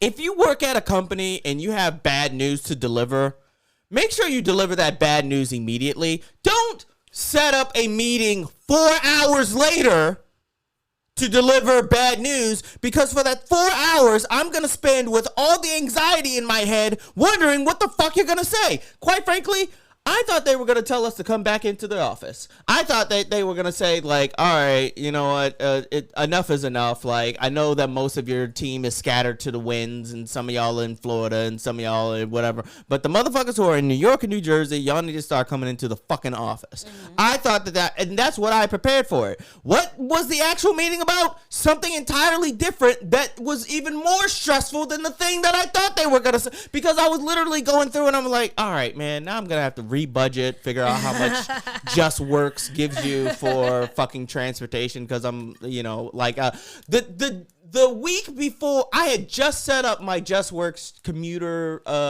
benefits for the week before the pandemic started.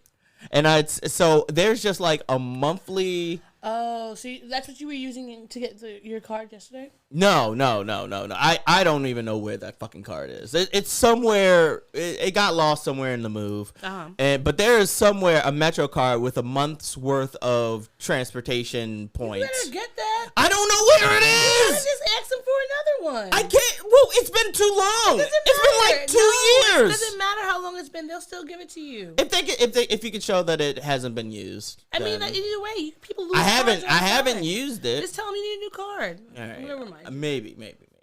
But don't do that. It's just not. It's not cool. Don't do that. Any important conversation you have about have it immediately. The morning. Don't wait the next.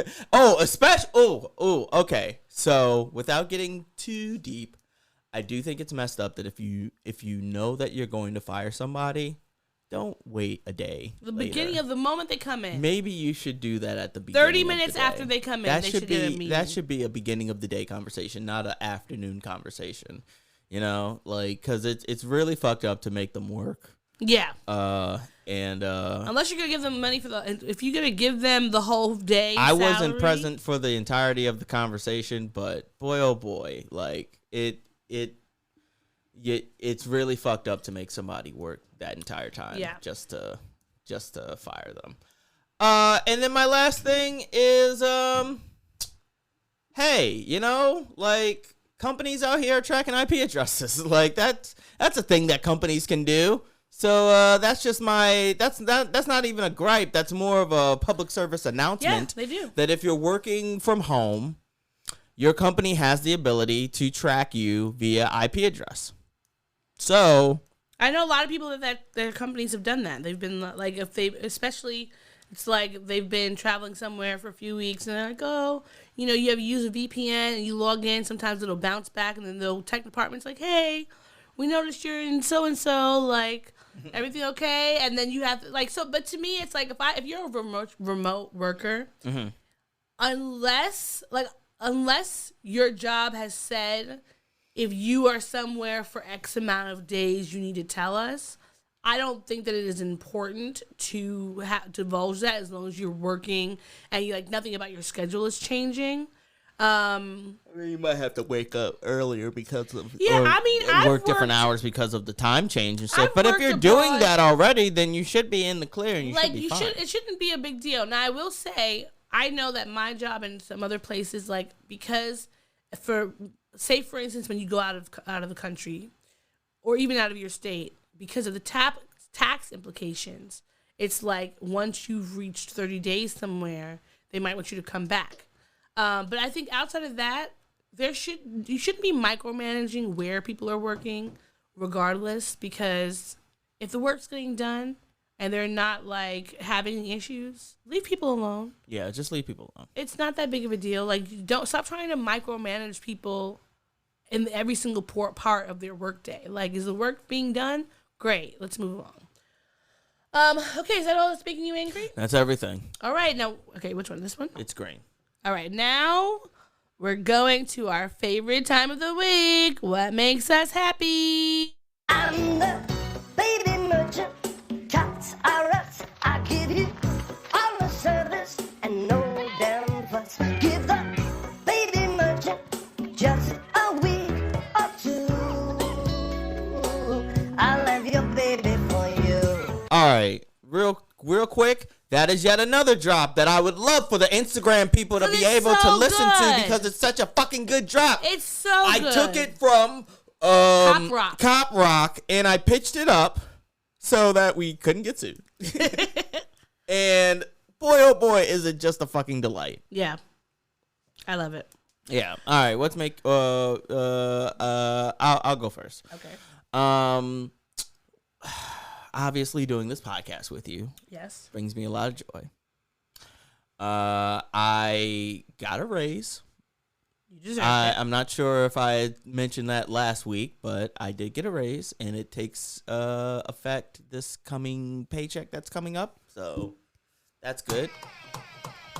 In my opinion, am I still getting paid far less than I should? Yes. Yes, I am. But a raise is still every raise has its thorn. Oh, I was thinking a raise. It's still a raise. And baby girl, you're still a flower.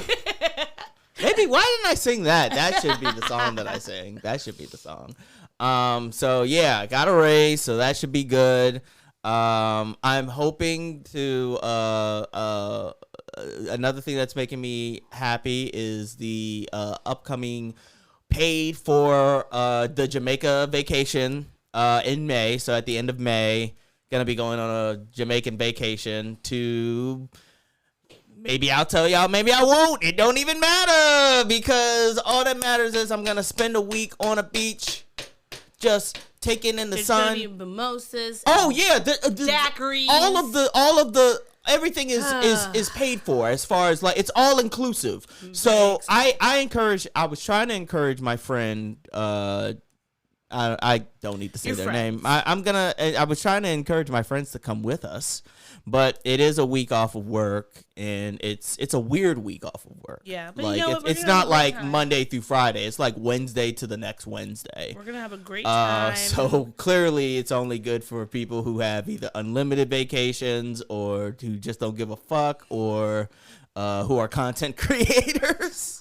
The thing is, it's not even that I don't give a fuck. I'm just I will work from wherever. I don't care. Is it going to be a working vacation for you? No. I took off. Okay, just checking. I took off that time. I took that off when we first said we were first talking about it. But if something happened where they were like, I'm sorry, I can't get those days off. I'm going to need you. I'd be like, all right.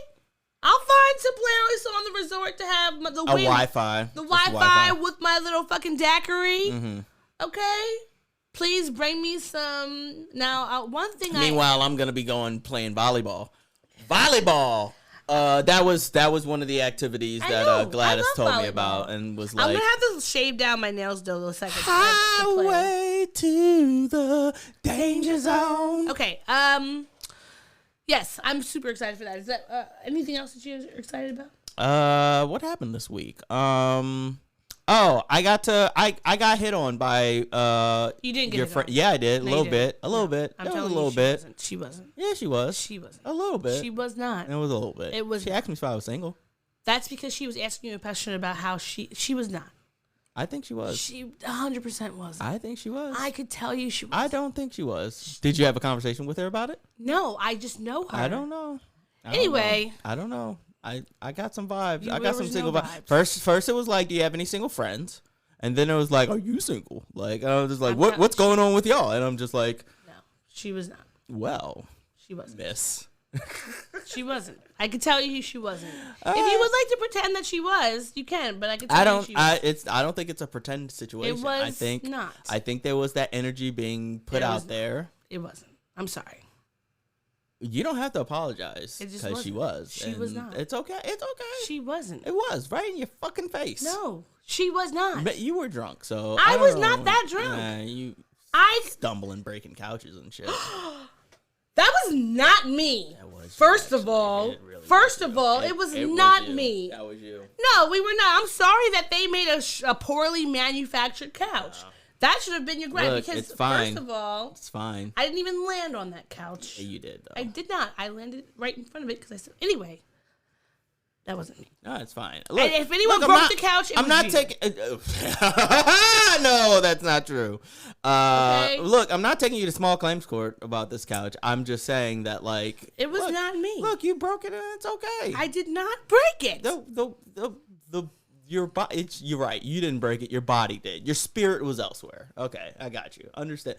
I read you loud and clear. But hey, it wasn't in my gripe, so it's clearly not that big of a deal. So it's okay. It is what it is. You know what? That's gonna be the name of this episode. Is it a poorly made couch or is it a poorly made Odie? It's a poorly made couch.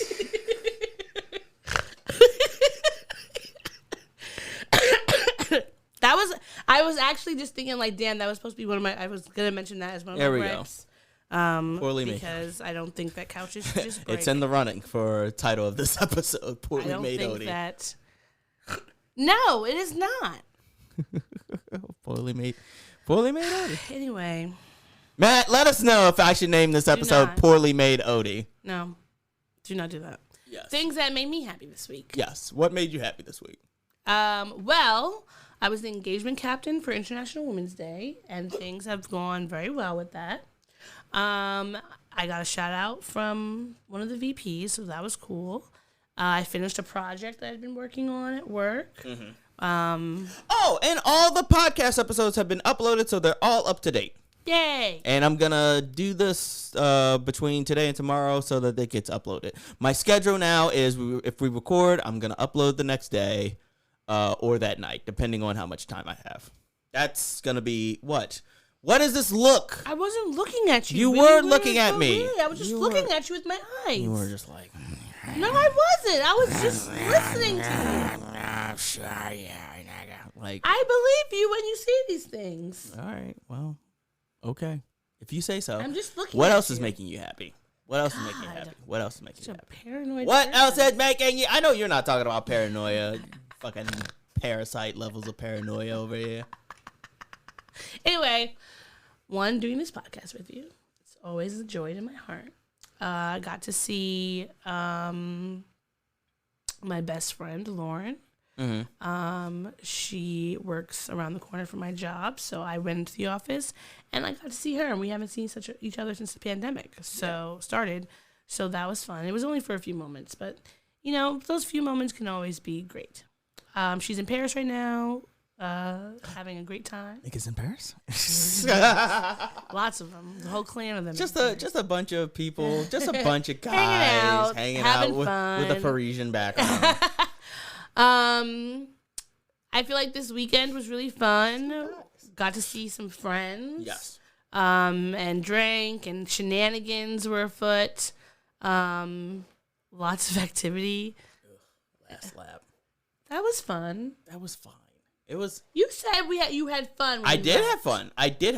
I just remember that it was a bit crowded. Oh yeah, but thankfully we were upstairs. I'm not the biggest fan of crowded But thankfully spaces. we were upstairs, so we weren't in the midst of the people. One bathroom. All right, yeah, that's my grinding. That's actually my grinding. If you're gonna be a bar in New York, you better have 2 bathrooms. They had 2, but they were both full. All right. No, they didn't have 2. There was first one. thing down the steps. The one that's around the corner? No, before that one, because I saw that, I was waiting for it, but it wasn't. Where was the other one? Why It was was I waiting literally for when the you other? when you came down the steps, but somebody was in that one. It was there. I don't think the space is allowed for 2 bathrooms. Anyhow, that's neither. But they here did nor need more bathrooms. there. Sure. Got to see friends. Had a lot of extra, things to do.